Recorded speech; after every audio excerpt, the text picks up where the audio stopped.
എന്റെ പ്രിയപ്പെട്ടവരെ, അല്ലാഹുവിന്റെ റസൂല് പറയുന്നു,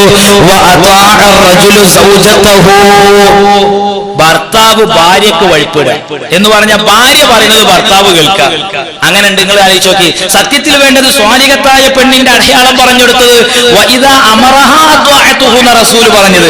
ഭാര്യയോട് ഭർത്താവ് ഒരു കാര്യം കൽപ്പിച്ചിട്ടുണ്ടെങ്കിൽ ഭാര്യ ഭർത്താവിനെ അനുസരിക്കണമെന്ന അങ്ങനെയാണ് വേണ്ടത്. പക്ഷെ അങ്ങനല്ല ചിലപ്പം കുടുംബജീവിതത്തിൽ ഉണ്ടാവുന്നത്. കല്യാണം കഴിഞ്ഞ് ആദ്യത്തെ കൊല്ലം എന്തുണ്ടാവും? ഭാര്യ ഭർത്താവ് പറയുന്നത് ഭാര്യ കേൾക്കും. രണ്ടാം കൊല്ലത്തേക്ക് കടന്ന ഭാര്യ പറയുന്നത് ഭർത്താവ് കേൾക്കും. മൂന്നാമത്തെ കൊല്ലത്തേക്ക് കടന്ന ഭാര്യയും ഭർത്താവും കൂടി പറയുന്നത് നാട്ടുകാർ കേൾക്കൽ തുടങ്ങിയിട്ടുണ്ടാവും മക്കാണം കൊണ്ട്. ഇതാണ് ഇപ്പൊ നമ്മളെ നാട്ടിലൊക്കെ സത്യത്തിൽ കുടുംബജീവിതത്തിന്റെ കഥകൾ പറയാതിരിക്കാൻ നല്ലത്. ഞാൻ ചോദിക്കട്ടെ, ഏതെങ്കിലും ഒരു വീട്ടിൽ എന്റെ പ്രിയപ്പെട്ടവരെ ഭാര്യയാണ് അവിടെ കാര്യങ്ങളൊക്കെ ചെയ്യുന്നത്, പെണ്ണാണ്, ആളവിടെ ഉണ്ടെന്നുള്ളൂ, പോയി നോക്കാൻ അങ്ങനെ നിൽക്കും. മൂപ്പർക്ക് പ്രത്യേകിച്ച് റോളൊന്നുമില്ല. ആ പൊരയില് നാത്തൂൻ പോരുണ്ടാകും, ആ പൊരയിലെ അമ്മായിമ്മ പോരുണ്ടാകല്, ആ പൊരയിലുള്ള പ്രശ്നം മുഴുവൻ ഉണ്ടാകല്. ഇസ്ലാം പറഞ്ഞതാ പെണ്ണിരിക്കേണ്ടടുത്ത് പെണ്ണിരുന്നാ മതി എന്ന്. അതേ സമയത്ത് ആണുങ്ങൾ പെണ്ണിന് വഴിപ്പെടുന്ന കാലം വന്നാൽ നിങ്ങൾ തീക്കാറ്റ് പ്രതീക്ഷിക്കണേ എന്ന് ലോകത്തിന്റെ ഒരു മുഹമ്മദ് മുസ്തഫ സല്ലല്ലാഹു അലൈഹി വസല്ലം അതും സത്യത്തിൽ പുലർന്നുകൊണ്ടിരിക്കുന്ന നമ്മൾ കാണാണ്. പിന്നെ പറഞ്ഞതെന്താ?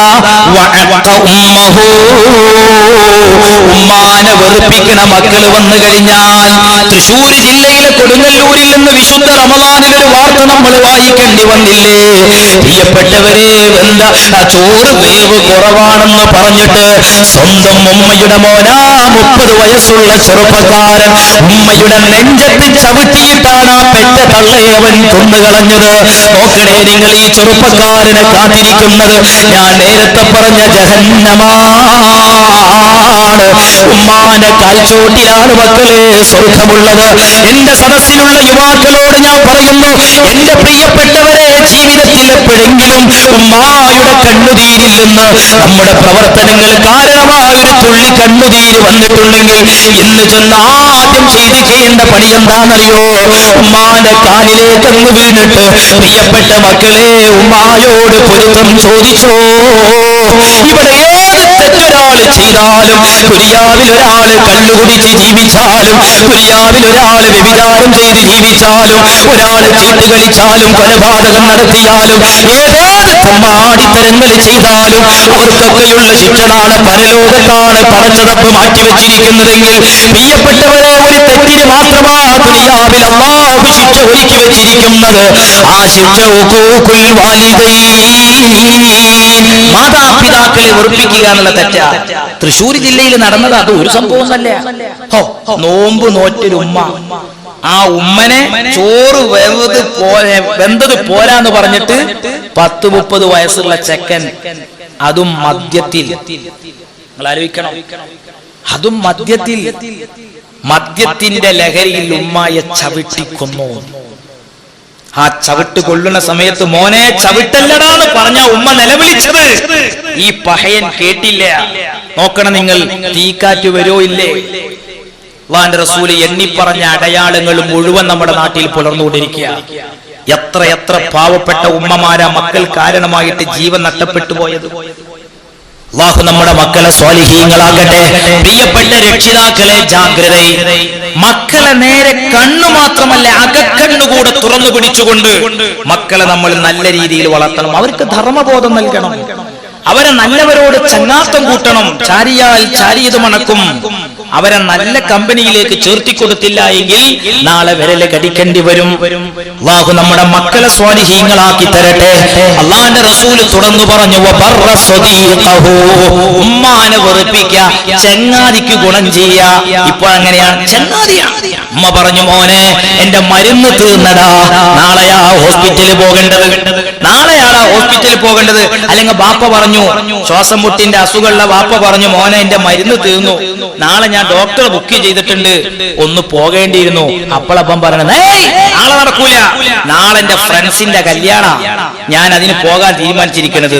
പഹയ, എന്റെ സ്വർഗം പോയി. ഫ്രണ്ട്സിന്റെ കല്യാണമാണോ ഉപ്പാന്റെ രോഗാണോ വലുത്? നമ്മൾ നമ്മൾ ആലോചിച്ചു നോക്കണം. മാതാപിതാക്കളുടെ പൊരുത്തമില്ലാതെ മരിച്ചുപോയാൽ ഗതി നരകത്തിലാണ്. ഓർമ്മയില്ലേ ജിബ്രീൽ അലൈഹിസ്സലാത്തു വസ്സലാം റസൂലുള്ളാഹി സ്വല്ലല്ലാഹു അലൈഹി വസല്ലം തങ്ങൾ മിമ്പറിന്റെ ഓരോ ചവിട്ടുപടിയും ഇങ്ങനെ ചവിട്ടിക്കൊണ്ടിരിക്കുന്ന സമയത്ത് ആമീൻ ആമീൻ എന്നിങ്ങനെ ആരുടെയോ പ്രാർത്ഥനയ്ക്ക് ഇങ്ങനെ ആമീൻ പറയുന്നത് കേട്ട് സ്വഹാബത്ത് ചോദിച്ചു, എന്താ നബി, ആരുടെ പ്രാർത്ഥനക്കാണ് ആമീൻ? ആ സമയത്ത് അല്ലാഹുവിന്റെ റസൂൽ പറഞ്ഞു, ജിബ്രീൽ പ്രാർത്ഥിക്കുന്നു, ഞാൻ ആമീൻ പറഞ്ഞതാ. അതിലൊരു പ്രാർത്ഥന എന്താ? നിങ്ങൾ പ്രായം ചെന്ന ബാപ്പി ഉമ്മി ഉണ്ടായിട്ട് ഒരാൾക്ക് സ്വർഗം കിട്ടിയിട്ടില്ലെങ്കിൽ നശിച്ചു പോട്ടെ എന്നാ ജിബ്രീൽ പ്രാർത്ഥിച്ചു. കാരണം സ്വർഗം കിട്ടേണ്ട രണ്ട് മുത്തുകളാ ബാപ്പി ഉമ്മി.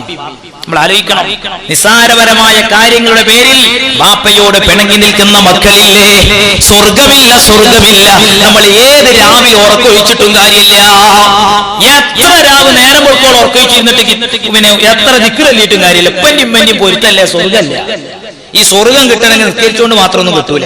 ആ സ്വർഗം കിട്ടാൻ കുറെ കടമ്പകളുണ്ട്, കുറെ കടമ്പ. നമ്മൾ ഇതൊക്കെ അറിഞ്ഞാലും നമ്മൾ ചെയ്യും. കുടുംബ ബന്ധം മുറിക്കുന്നു, സ്വർഗത്തിൽ നിന്ന് ചെറിയ മക്കളെ പോലും മദ്രസയിൽ പഠിപ്പിക്കുന്ന ഹദീസാണ്. പക്ഷെ നമ്മൾ ആലോചിച്ച് നോക്കിയും എത്ര കുടുംബങ്ങളിലാ ഇന്ന് അനൈക്യം നിലനിൽക്കുന്നത്? എന്തിന്റെ പേരിലാ കുടുംബങ്ങളിലൊക്കെ പ്രശ്നം? അനാവശ്യമായ ചില വിവാദങ്ങളാണ്, ചെറിയ ചില അതിര് പ്രശ്നങ്ങൾ. അയൽവാസിയായിട്ട് പ്രശ്നം, കുടുംബത്തിൽ പ്രശ്നം, ബാപ്പി മോനും തമ്മിൽ എന്താ, ബാപ്പാന്റെ സ്വത്ത് ഓയിക്കുന്ന സമയത്ത് എന്തോ ചില അല്ലറ ചില്ലറ അഭിപ്രായ വ്യത്യാസം ഉണ്ടായതാ, അതിന്റെ പേരിൽ അപ്പനേറ്റ് തെറ്റി കിടക്കണം. നിങ്ങൾ ആലോചിച്ചു. ഇതൊക്കെ നമ്മുടെ നാട്ടിൽ സർവ്വവ്യാപകമാണ്. എന്റെ പ്രിയപ്പെട്ടവരെ, നമ്മൾ ആലോചിക്കണം. ഈ റമളാൻ ഇതാ തൗബയിലേക്ക് നമ്മൾ പ്രവേശിക്കുകയാണ്. റമളാൻ വിട പറയുന്നതിന് മുമ്പ് നമ്മൾ തൗബ ചെയ്യാൻ പോവുകയാണ്. തൗബ പടച്ചോ സ്വീകരിക്കണം എന്നുണ്ടെങ്കിൽ ആദ്യം ഇതൊക്കെ നമ്മൾ പിണക്കങ്ങളൊക്കെ തീർത്തിരിക്കണം, ഇടപാടുകളൊക്കെ നമ്മൾ തീർത്തിരിക്കണം. ചിലർക്ക് അയൽവാസിയോട് ഭയങ്കര പ്രശ്നങ്ങളാ. എന്താ അയൽവാസിയായിട്ടുള്ള പ്രശ്നം? എത്ര സ്ഥലത്താ വഴിപ്രശ്നങ്ങൾ അല്ലേ? വഴിപ്രശ്നങ്ങൾ നിങ്ങൾ ആലോചിച്ച് നോക്ക്. വഴിപ്രശ്നമൊക്കെ കാട് കയറിയിട്ട് കലാപങ്ങളിൽ എത്തുകയാണ്. ഞാൻ കുറച്ചു മുമ്പ് ഒരു സ്ഥലത്ത് പരിപാടിക്ക് പോയപ്പോ ഒരാൾ എന്നെ ഭക്ഷണത്തിന് വേണ്ടി കൊണ്ടുപോയി. ആ ഭക്ഷണത്തിന് വേണ്ടി കൊണ്ടുപോയപ്പോ ഇടങ്ങേറ് പിടിച്ചൊരു വഴി കൂടിയപ്പോ ഞാൻ ചോദിച്ചു, നിങ്ങൾക്ക് ഇതല്ലാത്ത വഴിയില്ല? അപ്പൊ പറഞ്ഞു, ഇതന്നെ എന്റെ വഴി, എനിക്ക് വേറെ വഴിയില്ല.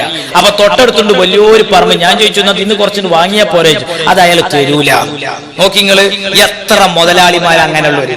ഒരു തുണ്ട് ഭൂമി ആണ് കൊടുക്കുന്നതോടുകൂടെ ഇയാളെ പൊരന്റെ തറ ഇളകുന്നില്ല. പക്ഷെ അഹങ്കാരം, ഈ മനുഷ്യന്റെ കബറാ മരിച്ചു തന്നാൽ എടുക്കപ്പെടുക എന്ന് ഹബീബായ മുഹമ്മദ് മുസ്തഫ. ഭൂമിയിൽ വിശാലത കാണിക്കാത്തവന്റെ കബർ എടുക്കപ്പെടുന്നല്ലേ ഹദീസിലുള്ളത്. നമ്മൾ ആലോചിച്ച് നോക്കണം. അപ്പൊ നന്നാകാനുള്ള മനസ്സ് നമുക്കൊക്കെ ഉണ്ടാകണം. പ്രത്യേകിച്ച് മാതാപിതാക്കളോടൊന്നും പിണങ്ങി നിൽക്കാൻ തന്നെ പാടില്ല. ഉമ്മനോടൊക്കെ നമ്മൾ ആലോചിച്ച് നോക്കി. നമ്മൾ കാരണമായിട്ട് ജീവിതത്തിൽ ഉമ്മാന്റെ മരണം വരെ ഉമ്മാക്ക് നമ്മൾ ഖിദ്മ ചെയ്താൽ ഉമ്മ തന്ന സ്നേഹത്തിന് പകരാകുമോ? ഉമ്മ തന്ന സ്നേഹത്തിന് പകരാകോ? നിങ്ങൾ ചിന്തിച്ചു നോക്കി. നമ്മൾ ഈ വലുപ്പത്തുന്നതിന് മുമ്പ് കുഞ്ഞു പ്രായം കഴിഞ്ഞു പോന്നിട്ടില്ലേ? നട്ടപ്പാതിര സമയത്ത് നമ്മൾ എണീറ്റു, കരഞ്ഞ് എണീറ്റു. ഉമ്മ അപ്പൊ ഒന്ന് ഉറങ്ങിയതേ ഉള്ളൂ. ആ എണീറ്റ് നോക്കുന്ന സമയത്ത് നമ്മളാകെ മൂത്രത്തിൽ കുളിച്ച് കിടക്കുക, കാട്ടത്തിലാകെ പിന്നെ ഒന്നായിട്ട് കാട്ടത്തിൽ മുഴുകി കിടക്കുകയാണ്. ആ സമയത്ത് സ്നേഹത്തോടെ ഉമ്മ മുത്തം നൽകിയിട്ട് നമ്മളെ തൊട്ടിൽ നിന്നെടുത്തില്ലേ എന്റെ പ്രിയപ്പെട്ടവരെ? എന്നിട്ടതാ നമ്മളെ കഴുകി വൃത്തിയാക്കി തന്നു. സ്നേഹത്തിന്റെ മുത്തം നൽകി, അമ്മിഞ്ഞ പാല് നൽകി തൊട്ടിൽ മാറ്റിയിട്ട് പാതിരാക്ക് ഉമ്മ ഉറക്കൊഴിച്ചിരുന്നു. ലാ ഇലാഹ ഇല്ലല്ലാഹു ലാ ഇലാഹ ഇല്ലല്ലാഹ് ലാ ഇലാഹ ഇല്ലല്ലാഹു മുഹമ്മദുർ റസൂലുള്ളാഹ്. നമ്മളെ താരാട്ട് പാട്ടുപാടി ഉറങ്ങിയ പൊന്നുമ്മ എത്ര രാവുകളാ നമുക്ക് വേണ്ടി പ്രിയപ്പെട്ടവരെ ഉറക്കമൊഴിച്ചത്. അതും പോരാ, നമ്മൾ ആലോചിക്കണം. ഇന്ന് വേദനയുടെ അളവുകോല്, ശാസ്ത്രത്തിന്റെ അളവുകോല് കൊണ്ട് വേദന തിട്ടപ്പെടുത്തുന്ന കാലമാണ്. 10 മാസം ഉമ്മ നമ്മളെ ഗർഭാശയത്തിൽ കൊണ്ടു നടന്നില്ലേ? ആ ഉമ്മയുടെ ഗർഭത്തിൽ നിന്ന് നമ്മൾ പുറത്തേക്കെന്ന് വന്നപ്പോ ആ ഉമ്മ അനുവദിച്ച വേദന എത്രയാണെന്നറിയുമോ സുഹൃത്തുക്കളെ? ആധുനിക ശാസ്ത്രം പറയുന്നത് 20 മനുഷ്യരുടെ 20 എല്ലുകൾ മനുഷ്യ ശരീരത്തിലുള്ള 20 എല്ലുകൾ ഒന്നിച്ച് പൊട്ടിക്കുമ്പോഴുള്ള വേദനയാണ് ഒരു ഉമ്മ പ്രസവിക്കുന്ന സമയത്ത് അനുഭവിച്ചതെങ്കിൽ പ്രിയപ്പെട്ടവരെ, ഉമ്മ ഉമ്മാക്കും മരണം വരെ നമ്മൾ ഖിദ്മ ചെയ്താലും ആ ഉമ്മയോടുള്ള കടപ്പാടാകുമോ? ആ ഉമ്മാന്റെ നെഞ്ചത്ത് ചവിട്ടാൻ എങ്ങനെയാ മക്കൾക്ക് കഴിയുന്നത്? ആ ഉമ്മയെ പട്ടിണിക്കിടാൻ എങ്ങനെയാ മക്കൾക്ക് കഴിയുന്നത്? ആ ഉമ്മയെ വൃദ്ധസദനത്തിലേക്ക് കൊണ്ടുപോയാക്കാൻ എങ്ങനെയാ മക്കൾക്ക് സാധിക്കുന്നത്? ഇനി നോക്കൂ, ആരാ പ്രിയപ്പെട്ടവരെ ഉപ്പ എന്ന് പറഞ്ഞാല് ചെറിയ പ്രായത്തിൽ നടക്കാൻ പ്രായം ആയി തുടങ്ങുന്ന കാലം, വളരെ പിച്ച വെച്ച് നടക്കുന്ന പ്രായത്തിൽ ഉപ്പയുടെ കൈ പിടിച്ചുകൊണ്ട് നമ്മൾ പുത്തനത്താണിയിലേക്കോ ചെലൂരങ്ങാടിയിലേക്കോ പോവുകയാണ്. റോട്ടിലേക്ക് ഇറങ്ങിയപ്പോ നമ്മൾ ഓരോന്നപ്പനോട് ചോദിക്കും. അന്നങ്ങനെ അന്വേഷണത്വരയുടെ ഒരു കാല. അപ്പൊ നമ്മൾ ചോദിക്കും, ഒരു വണ്ടി പോയാൽ ചോദിക്കും, എന്താ ഉപ്പച്ചി അത്? അപ്പൊ ഉപ്പ പറഞ്ഞു, കാറ്. നമുക്ക് കാറ് എന്നൊന്നും പെട്ടെന്ന് മനസ്സിലായില്ല. വീണ്ടും ചോദിച്ചു നമ്മള്, എന്തപ്പ പറഞ്ഞത്? കാറ്. ഒരു വെറുപ്പ് ഉപ്പാക്ക് ഉണ്ടായില്ല. ബാപ്പ അങ്ങനെയാ നമ്മളെ പഠിപ്പിച്ചത്, കാറ് കാറ് കാറ്. അങ്ങനെയാ നമ്മൾ കാറ് എന്നുള്ള വാക്കെന്നെ പഠിച്ചത്. നമ്മൾ വലുതായി, ആരോഗ്യമുള്ള ആളായി, പ്രായം ഉപ്പ പാവം ഉപ്പ പ്രായമായി. ഉപ്പ ഇങ്ങനെ രോഗശൈലിയിൽ കിടക്ക, പ്രായാധിക്യം കൊണ്ട് വീട്ടിൽ കിടപ്പില്ല. ആ സമയത്ത് നല്ല ഒരു കർക്കിടക മാസം അല്ലെങ്കിൽ മറ്റേതെങ്കിലും ഒരു മാസം നല്ല കാറ്റും മഴയൊക്കെ ഉള്ള ഒരു കാലൊന്ന് കൂട്ടിക്കോളൂ. കാറ്റടിച്ചപ്പോ ഒരു ഓല തെങ്ങിൽ നിന്ന് വീണു. ഉപ്പക്ക് ഒരു ശബ്ദം കേട്ടപ്പോ ഉപ്പ ചോദിച്ചു, എന്താ മക്കളെ ആ ശബ്ദം? നമ്മുടെ നാട്ടിലൊക്കെ സർവ്വസാധാരണ നടക്കുന്നത് അതൊക്കെ. എന്താ മോനെ ഒരു ശബ്ദം കേട്ടോ? ഉപ്പ കട്ടുമ്പോ കിടക്കുമ്പോ. അപ്പൊ സ്നേഹമുള്ള മക്കളാണെന്ന് പറയും, അതൊന്നുമില്ലപ്പ, അത് തെങ്ങിൽ നിന്ന് ഓല വീണതാ, വേറൊന്നുമില്ലപ്പ, അതൊരു സ്നേഹം. ആ ഒരു വാക്ക് ഒരു ആശ്വാസം. നിങ്ങൾ ആലോചിച്ച് നോക്കണം. എന്നാ അതിനു വേണ്ടി കുരുത്തം കെട്ട വേറെ ചില മക്കളുണ്ടാവും. ഈ വാപ്പത് ചോദിക്കുന്ന സമയത്ത് ഓനെന്താ പറയാ? ആദ്യം തന്നെ ഓന്റെ ശൈലി എങ്ങനെയാണ്? ഓല വീണ അങ്ങനെ പറയാ. പിന്നെ ഫസ്റ്റ് രീതി ഇതാ, ടൂൺ അങ്ങനെ. എന്നിട്ട് വാപ്പാക്ക് തിരിഞ്ഞില്ല. വാപ്പ വീണ്ടും ചോദിച്ചു, എന്തേ മോനെ പറഞ്ഞെന്ന് വെച്ചാ എന്റെ അടുത്ത പ്രയോഗം എങ്ങനെ അറിയങ്ങള്?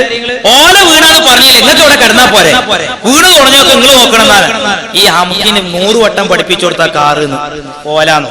നിങ്ങൾ ആലോചിച്ച് നോക്കി, എങ്ങനെയാ ഞമ്മളൊക്കെ ബാപ്പനോട് ഉമ്മനോടൊക്കെ സ്നേഹമുള്ള മക്കളാകുമ്പോൾ. നീ അത് തമാശ പറയല്ല, നിങ്ങൾ ചിരിക്കാനോ ഒന്നും വേണ്ടി പറഞ്ഞതിന്റെ ഗൗരവങ്ങൾ ആലോചിക്കണം. പ്രായം ചെന്നാൽ ഒരു ഉപ്പക്കും ഉമ്മക്കും പണ്ട് കുറെ തിന്നാനല്ല, സ്നേഹത്തിന്റെ ഒരു വാക്കാണ്, സാന്ത്വനത്തിന്റെ ഒരു വാക്കാണ്. ചിലപ്പം ഉപ്പ രോഗിയായിരിക്കും, വെറുതെ നമ്മളൊന്ന് ചോദിക്കുക, അല്ലപ്പ എങ്ങനെയുണ്ട് അസുഖം? അസുഖം എങ്ങനെയുണ്ട്? മരുന്നുകൊണ്ട് കുറവുണ്ടോ? ഒരാശ്വാസം മക്കൾ ചോദിക്കും. നിങ്ങൾ ആലോചിക്കും, 3 ആൺകുട്ടികൾ ഉണ്ടായിട്ട് ഉപ്പനോട് ഒരു വാക്ക് മിണ്ടാതെ ഇങ്ങനെ പോവുകയാണെങ്കിൽ ആ ഉപ്പന്റെ മനസ്സിന്റെ വേദന ആരോട് പങ്കുവെക്കും? നമ്മള് വീട് വെച്ചതേ ഇപ്പൊ തന്ന സ്ഥലം എന്ന് പറഞ്ഞ ഉപ്പ അധ്വാനിച്ചുണ്ടാക്കിയ മുതല ഒരു വിഹിതം നമുക്ക് തന്ന, അവിടെ നമ്മൾ പോരണ്ടാക്കിയത്. നമുക്ക് മറക്കാനാവോ? സ്നേഹമുള്ള മക്കൾക്ക് ഉപ്പ മരിച്ചാലും മറക്കാൻ കഴിയില്ല, ഉപ്പ മരിച്ചാലും മറക്കാൻ കഴിയില്ല. അതാണ് കണ്ടില്ല നിങ്ങൾ, നല്ല നല്ല സദസ്സൊക്കെ ഉണ്ടാകുന്ന സമയത്ത് എന്റെ ഉപ്പാന്റെ പേരിൽ ദൊരക്കണം എന്ന് പറഞ്ഞിട്ട് ഓരോരുത്തർ കൊടുക്കും. സ്നേഹമുള്ള മക്കളാ. ഇമാതിരി മക്കളാണെങ്കിൽ, ഞാൻ നേരത്തെ പറഞ്ഞ മാതിരിയുള്ള മക്കളാണെങ്കിൽ മരിച്ച് നമ്മളൊക്കെ പള്ളിക്കാട്ട് കിടക്കുമ്പോ തിരിഞ്ഞു നോക്കും ഈ മക്കളൊക്കെ. നിങ്ങൾ ആലോചിച്ച് നോക്കി, മക്കൾ നന്നാകുക എന്ന് പറഞ്ഞ ചെറിയ നിസ്സാരമായ കാര്യമല്ല. 5 നേരം എന്റെ പ്രിയപ്പെട്ട ഉപ്പാരെ ദോർക്കണം പടച്ചോനോട്. അല്ലാഹു നമ്മളെ മക്കളെ നന്നാക്കി തരട്ടെ, അല്ലാഹു നമ്മളെ മക്കളെ നന്നാക്കി തരട്ടെ. പ്രിയപ്പെട്ടവരെ, ഈ ചുറ്റുഭാഗങ്ങളിൽ ഒരുപാട് കബറുകളുണ്ട് അല്ലേ? പലരുടെയും ബാപ്പമാർ അവിടെയുണ്ട്. അന്ത്യവിശ്രമം കൊള്ളുന്ന വാപ്പമാര് അവിടെ ഉണ്ടെങ്കിൽ, ആ വാപ്പമാരെ മക്കളെന്റെ സദസ്സിലുണ്ടെങ്കിൽ, പ്രിയപ്പെട്ട മക്കളെ എപ്പോഴെങ്കിലും ഉപ്പാനെടുത്തൊന്ന് പോകണം. ഇനി കബറിങ്ങ പോകാൻ നമുക്ക് ഒഴിവ് കിട്ടിയിട്ടില്ലെങ്കിലും നമ്മൾ ഉപ്പാന്റെ പേരിൽ ഒരു ദിവസം ഒരു ഫാത്തിഹയെങ്കിലും, എപ്പോഴെങ്കിലും ഒരു യാസീനെങ്കിലും, അത് ഉപ്പാക്ക് അതിന്റെ കൂലി കിട്ടും. മരിച്ചു കയ്യല്ല. മരണം എന്ന് പറഞ്ഞ സർവനാശല്ല, മരിച്ച കഴിഞ്ഞില്ലേ, അങ്ങനല്ല ഇസ്ലാം. അത് ചിലരുടെ അല്പജ്ഞാനാണത്, പൊട്ടത്തരം. ചിലർ വിചാരിച്ചെന്നാ മരിച്ചാ കഴിഞ്ഞു. മരിച്ചാൽ എന്ത് കഴിയണ്? മരിച്ച മനുഷ്യന് കഴിവ് കൂടുക ചെയ്യാം. ഇൻസാനി ഇല്ലാമാ സഅ എന്ന് പറഞ്ഞ പിന്നെ മരിച്ചിട്ട് എന്ത് ചെയ്തിട്ടും കാര്യമില്ലാന്ന ആയത്തിന്റെ അർത്ഥം അതൊക്കെ ചിലർ എവിടുന്ന് പഠിച്ചുണ്ടാക്കിയതാണ്, അല്ലാഹു അഅലം. അതല്ല അതിന്റെ അർത്ഥങ്ങൾ. ആലോചിച്ച് നോക്ക്, സഅദ് റളിയല്ലാഹുവിന്റെ ഉമ്മ മരിച്ചു. സഅദ് റളിയല്ലാഹു സ്വഹാബി നബിന്റെ അടുത്ത് വന്നിട്ട് പറഞ്ഞു, നബി എന്റെ ഉമ്മ മരിച്ചു. എന്റെ ഉമ്മ മരിക്കുന്ന സമയത്ത് ഞാൻ നാട്ടിലില്ല. പലപ്പോഴും നമുക്കൊക്കെ സംഭവിക്കാം, പ്രവാസികളാണെങ്കിൽ പ്രത്യേകിച്ച്. പക്ഷേ ബാപ്പയോ ഉമ്മയോ മരിക്കുന്ന സമയത്ത് ടിക്കറ്റ് ശരിയായില്ല എന്ന് വരാം. നിങ്ങൾ നാട്ടിലെത്തുമ്പോഴേക്കും ഉമ്മാന്റെ മയ്യത്ത് കബറിലെത്തിയിട്ടുണ്ടാകാം. സംഭവിക്കുന്ന കാര്യമാണിത്. സഅദ് തങ്ങൾക്കും ഇതുപോലെയുള്ള അനുഭവമാണ്. അങ്ങനെ സഅദ് റളിയല്ലാഹു അൻഹു റസൂലുള്ളാഹിന്റെ അടുത്ത് വന്ന് ചോദിക്കുന്നത്, യാ റസൂലല്ലാഹ്, എന്റെ ഉമ്മ മരണപ്പെട്ടു പോയി നബിയെ, ആ ഉമ്മാക്ക് വേണ്ടിയിട്ട് ഞാൻ എന്തെങ്കിലും ചെയ്താൽ അതിന്റെ കൂലി എന്റെ ഉമ്മാക്ക് കിട്ടുമോ നബിയെ? അപ്പൊ നബി എന്താ പറയണ്ടേ? അതൊന്നും കിട്ടൂല സഅദ്. എന്റെ അമ്മ നിസ്കരിച്ചിരുന്നോ? എന്നാ പിന്നെ അത് കിട്ടും. ഹജ്ജ് ചെയ്തിരുന്നോ? ഹജ്ജ് ചെയ്തു, എന്നാ അതും കിട്ടും. വേറൊന്നും ചെയ്തിട്ട് ഇനിയിപ്പോ അരി വാരിയിട്ടൊന്നും കാര്യമില്ല, ഈ വെക്കോ എന്ന് പറഞ്ഞോ മുത്തുനബി തങ്ങള്? ഇല്ല. അള്ളാന്റെ റസൂൽ പറഞ്ഞ ഞാൻ പറഞ്ഞ കിട്ടൂല എന്നല്ലേ ഇതിനർത്ഥം, കിട്ടും അതിന്റെ അർത്ഥം. അപ്പോഴാണ് സഅദ് തങ്ങൾ പറഞ്ഞത്, എന്റെ മിഹ്റാഫ് തോട്ടം എന്റെ ഉമ്മാന്റെ പേരിൽ സ്വതക്കയാണ്. കണ്ടങ്ങള് മരിച്ചതിന് ശേഷം കഴിവ് കൂടും ഞമ്മക്കൊക്കെ. സുബ്ഹാനല്ലാഹ്. ഇബ്നു മസ്ഊദ് റളിയല്ലാഹു അൻഹു നബി തങ്ങളോട് ചോദിച്ചു, നബിയെ, ഒരു മയ്യത്ത് ഖബറിൽ എത്തിക്കഴിഞ്ഞാൽ ആദ്യമായിട്ട് ഖബറിൽ അഭിമുഖീകരിക്കേണ്ട ആ ഘട്ടം ഏതാണ്? അപ്പൊ റസൂല് പറഞ്ഞു, ആദ്യമായിട്ട് ആ ചോദ്യം ചോദിക്കണത് നിങ്ങളാട്ടോ. എന്നിട്ട് റസൂൽ ഒരു വിവരം കൊടുത്തു. മയ്യത്ത് അങ്ങോട്ട് ഖബറിലേക്ക് വെച്ച് കഴിഞ്ഞാൽ അപ്പൊ ഞാനാകട്ടെ നിങ്ങളാകട്ടെ മരിച്ചിട്ട് പള്ളിക്കാട്ട് കണ്ട് എത്തിക്കഴിഞ്ഞാല് ഖബറിന്റെ ഉള്ളിൽ കണ്ട് എത്തിക്കഴിഞ്ഞാൽ ആദ്യമായിട്ട് ഒരു മലക്ക് അവിടെ വരും. ആ മലക്കിന്റെ പേര് കേട്ടിട്ട് നിങ്ങൾ റൂമാൻ എന്ന് പറയുന്ന മലക്കാണ് അവിടെ വരിക, അലൈഹിസ്സലാം. ആ മലക്ക് വരും. ആ മലക്ക് പള്ളിക്കാട്ട് കൂടി പോണ മലക്കാണ്. ആ മലക്കിന്റെ പണി തന്നെ അതാ. എന്നിട്ട് ആ മലക്ക് വന്നിട്ട് എന്ത് ചെയ്യും? ആ മലക്ക് പറയും, യാ അബ്ദല്ലാഹ് ഉക്തുബ് അമലക്, അല്ലാഹുവിന്റെ അടിമേ, നിങ്ങൾ നിങ്ങളുടെ അമലുകളാണ് എഴുതിക്കോളി എന്ന് പറയും. മയ്യത്തായി നമ്മൾ പറയും, അതിന് എഴുതാൻ എന്റെ കയ്യിൽ കടലാസില്ലല്ലോ.